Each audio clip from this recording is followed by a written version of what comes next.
是吧？这挣多了有太高了。这泰国，มึงก็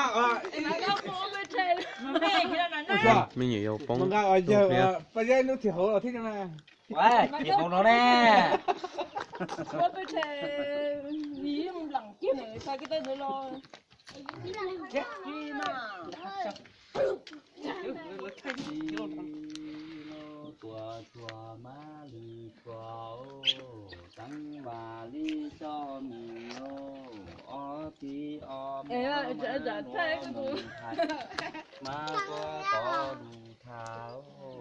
thà xa nhớ xa cu trao xa thằng nhớ xa tèo mình nhiều bóng rồi tôi kia nhiều mua nhiều bóng rồi nó cho luôn lù tò ma tua hóa sông từ nhà ca nhân lo viên ma tua hóa sông từ nhà ca nhân nọ mong phải ma lại kỳ châu Hơn nè quá, tên nhất là từ mình nhiều cũng tê tê chè. Tôi hại cho nó. sa thăng sự thăng lô sa thăng sự đô nhà ca nhân tức là nó tụi nó nhỏ đó mua bóng nổi thế thôi rồi chỉ cho nó thua đi đó sa thăng sự thăng lô nhà ca nhân nọ mong phải ma lại kỳ luôn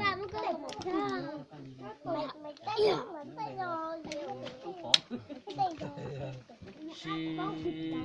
lô lăng thăng ô dần dư chân dư ma hùa lại ma cho đi tỏ thằng miêu tìm thay ế đáp phò nữa sao đại con tài con rề bảo này nha nên cho tôi thọ cho sáng nó đó nên cho nhiều ông cần đó nè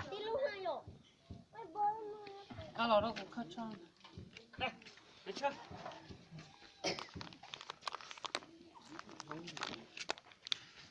đúng rồi chỉ có lợn đó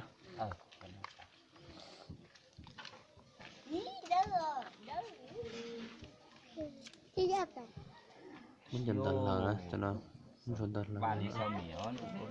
sao cho sát rồi nữa nó không đồn ra tiếp lại nó mà chỉ nhất chỉ chủ thả tôi là thả cũ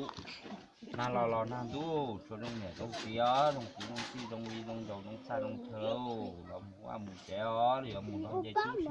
còn dây tỏ ship của cửa sang ba đi sau mì nó hô tả này nó phải thật có